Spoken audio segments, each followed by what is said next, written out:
Hey folks, one of the biggest questions prior to the release of Hyrule Warriors Age of Imprisonment was, would this game fix Tears of the Kingdom? Specifically talking about the lore and how messy it was. This question was particularly expressed after Nintendo themselves confirmed that this Hyrule Warriors spin-off would be a canonical story, meaning what happens in this game is official, despite the fact that it's a spin-off. The previous entries to the Hyrule Warriors series were not canon at all, debated, but never made officially canon to the lore by the developers. This time around, Nintendo made it very clear, multiple times. Naturally, all of us Zelda lore fanatics grew curious about Age of Imprisonment and if it would potentially fix and expand on the fragile lore presented in Tears of the Kingdom. Now that I've finished the game and seen the full story and lore, let me give you my take on if this spin-off has redeemed Tears of the Kingdom's lore. Be sure to go and grab yourself a delicious snack and drink for the video, folks. Subscribe if you're new around here for lots more Age of Imprisonment content. Drop a cheeky wee like down below. And let's talk about if this game fixes the mess that is Tears of the Kingdom's lore.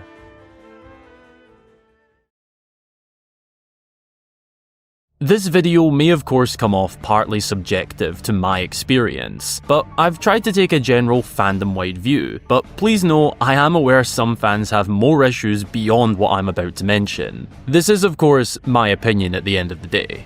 The main problems with Tears of the Kingdom's lore that were talked about a lot when the game was released, and even still today, are the Imprisoning War and what exactly happened during this time. We weren't showing much of the actual war outside of brief shots of Ganondorf's army as the war began, and then Ganondorf sealing at the very end of the war. We didn't really see the war itself. The Zonai lore was also criticised, despite being such a popular topic. In the previous game Breath of the Wild, it was hinted that the Zonai were a long-forgotten, barbaric tribe from the Faron region. Turns out, they were not barbaric at all, and actually once ruled the entirety of Hyrule. Oh dearie me. There was no explanation or even hints as to how they went from a barbaric tribe to a highly advanced race with complex technology. The timeframe of Zelda's adventure into the ancient past was also targeted due to it claiming to be the founding era of Hyrule, but that went against the already existing founding events seen through Skyward Sword, the first game in the chronological Zelda timeline. It was never explained or even hinted at if this era is a refounding, taking place several generations beyond the timeline, or if this is the original founding being retold. Add on an overall lack of depth to the lore throughout the game, and fans just weren't too happy with it, myself included. It could have been just a bit more thought out, and although I love not having answers because it breeds mysteries and discussions, Tears of the Kingdom did take this to the extreme. I'm aware Nintendo focuses on the gameplay and making an enjoyable experience first and foremost, which I have absolutely no problems with, but they do create deep lore within their Zelda games, and with that comes a degree of responsibility to keep up with it. They definitely hurt the feelings of fans following Tears of the Kingdom, and the fact alone that Age of Imprisonment was made as a canonical story to expand the story of Tears of the Kingdom says all you need to hear. So, did this Hyrule Warriors spin-off game actually help with the lore? Let's start with the Imprisoning War, the event that this entire game is based on. Naturally, this part of the lore was massively expanded upon. In Tears of the Kingdom, we honestly only really saw the beginning of the war, as Ganondorf rose to power, and didn't see much in between until the climax of the war that ended with King Rauru sealing Ganondorf. Age of Imprisonment shows us how the war actually developed across the regions of Hyrule. We play through several battles to take back areas of the kingdom from the Demon King's army, which slowly started popping up more and more until eventually they took over the kingdom. There were constant hordes of monsters popping up across the land. It felt like after every time the Hylian forces won a battle and pinned them back, two more popped up. Ganondorf's forces had a real chokehold on Hyrule for a time, and I personally enjoyed seeing the actual battles that made up the war. It really added depth to this event.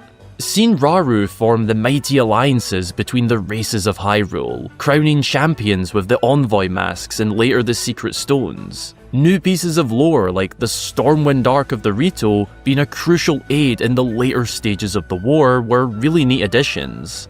It was really good to see more than just how the war started and ended. It was particularly helpful from a lore standpoint that we got not just the good guys' side of the war, but also the bad guys. There's a whole story arc focused on the Gerudo people, who start out on their leader's side, but as things progress, tensions rise within, and eventually the Gerudo people end up fighting on the right side of Hyrule's history, a truly unique part of this story. This is something we knew absolutely nothing of through Tears of the Kingdom, the actual mainline Zelda game here. We also get a brief but very cool look at King Rauru assembling the imprisoning chamber, which, whilst not groundbreaking, I did find it interesting, as I'd always wondered how it took this shape. For me, the Imprisoning War as a whole was greatly improved in terms of lore. I'd have been surprised if this area fell short, since the game is quite literally about the Imprisoning War, but generally, I think this area was handled very well. The Zonai lore is a wee bit more complicated. Not necessarily in a bad way, but I felt questions were answered whilst also creating more. In regards to the big gap Tears of the Kingdom opened up with its Zonai switch-up, Age of Imprisonment didn't directly answer how the Zonai went from supposedly barbaric to highly advanced. However, there was a pretty big hint towards that mystery. When Rauru, Minoru, and Zelda venture down into the depths somewhere below Tobio's Hollow, the trio discover ancient, long-lost Zonai technology, construct warriors that have been sealed in an attempt to never be found. Throughout the story, two of these constructs are activated. There's the heroic Clink, brought to life by a shard of the Master Sword, then the other, Gear, ahem. It was a joke. Brought to life by Ganondorf's evil energy. These machines are powerfully precise weapons, fast, strong, and durable, able to be controlled by both good influences, but also bad. In this time frame, which is considered ancient compared to the time frame of Tears of the Kingdom, Rauru and Minoru are the only two living Zonai. In a past time frame referred to as ancient, there was once a full civilization of Zonai people, one that we already knew existed but had no idea as to what happened to them. It's believed that this technology is what caused their downfall, leaving us with just two, leading to it being locked away far out of reach. It's not in any way confirmed, but given the Zonai that came before the only two standing now was in a time frame considered ancient to even here, which we consider ancient, what if the ancient Zonai were actually the barbaric tribe we heard of?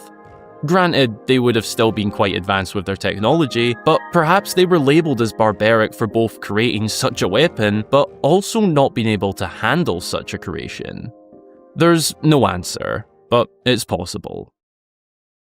The big timeline-related question of whether or not this era is a refounding or the actual original founding era is still up for debate.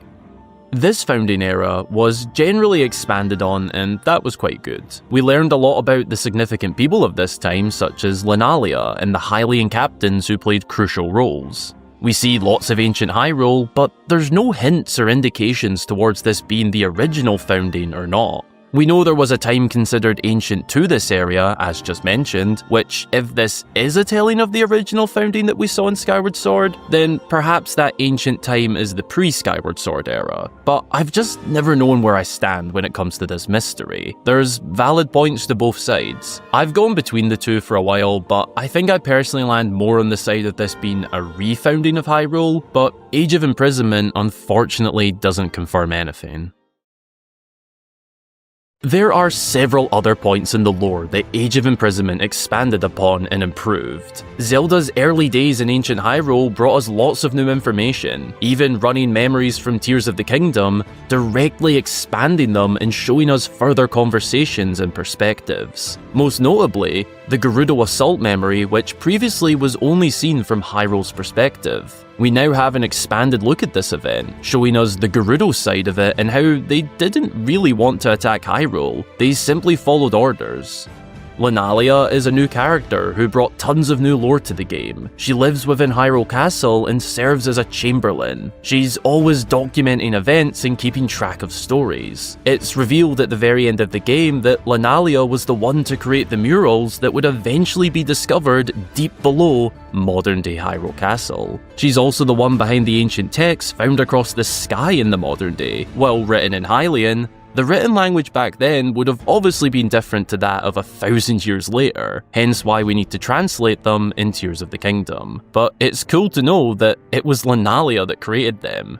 Things like this just flesh out the weaker parts of Tears of the Kingdom's lore. Learning about Mineru's surveying of the depths was also fairly interesting, as it taught us that in this era, the depths were not well mapped out yet. When we venture down there for the first time, it's crawling with danger and full of mystery. There's the early versions of the modern-day bosses in the form of archfiends. We see the Forgotten Temple being used as a refuge point during the war, something we knew happened, but we actually got a few missions around this part of the war, battling our way to the temple, setting up a camp within it and planning further action, and then also fighting our way back out. And who can forget the fan-favourite duo, Calamo and Clink? An iconic storyline that taught us new Korok lore and showed us what peak Zonai technology is truly capable of. With their story ending on the insane lore drop that Calamo's roots and Clink's remains would grow over into what would become the ancient tree stump, further backed by Zelda notes. The game has plentiful amounts of interesting lore.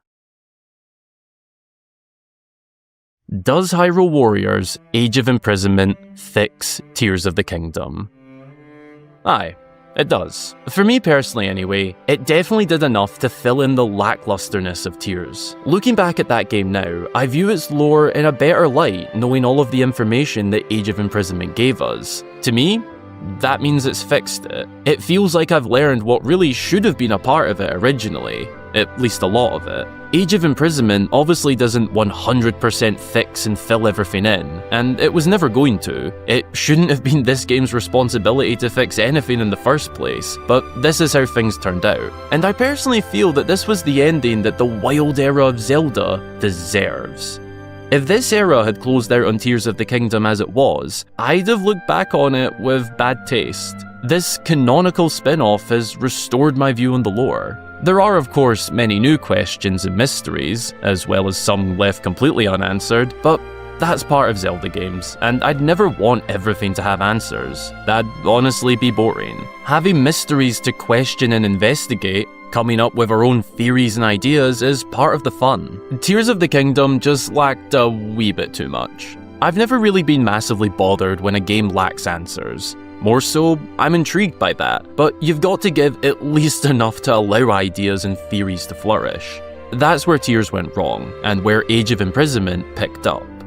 How do you feel about the lore in Age of Imprisonment? Do you feel as though it's fixed or at least improved Tears of the Kingdom? Be sure to let me know all of your thoughts and feelings down below in the comments.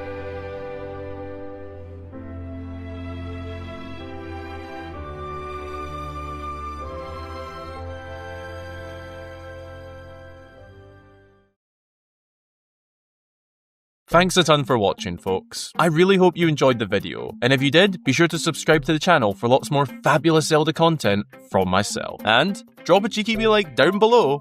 I'd really appreciate it. Now, I've got a little special mention I want to give to someone, by the way. Recently on my Discord server, I was sent these incredibly cool cookies by a user called Danny K. He's a culinary arts teacher at the Indian Valley Vocational Center in Illinois. These cookies were made by him and his students, and they all look bloody brilliant. I just couldn't not show these off in a video. They look incredible, and I found this so cool. And I really appreciate you throwing me into these cookies. I love that. As a food fanatic myself, I love that. These look so delicious and well decorated, so thank you all very much for sharing them with me. And there's more than just Zelda ones. They honestly all look incredible, and I just want to say what a great job you guys have done with these cookies. Got me in the mood for cookies now, I can't lie. I might have to go make myself some and do my own Zelda designs. But yeah, those were really cool, and I just wanted to take a little moment to share those with all of you. I've got lots more Age of Imprisonment content in the works, but if there's anything specific you'd like to see on the channel, feel free to leave a suggestion. As always, a massive thank you goes to all of my channel backers across both YouTube memberships and Patreon. Their support is a big part of helping to make these videos possible, and for as little or as much as you'd like, you too can pledge in additional support to the channel. This gets you your name at the end of all of my videos like on screen right now, a shout out when you join, and access to exclusive updates and content. It's definitely not necessary, and just watching my videos alone is absolutely more than enough. But if you'd like to go the extra mile in supporting my work here, then you can find the supporting links down in the description. Any and all support is massively appreciated. You'll also find links to all my socials down there where you can keep up to date with me and what I'm up to, as well as join my Discord server where you can chat to myself and many other lovely Zelda fans. Shout out to the amazing mod team. Thanks again for watching, folks. I hope you have a wonderful rest of your day or night, and until the next time, I've been Hyrule Gamer.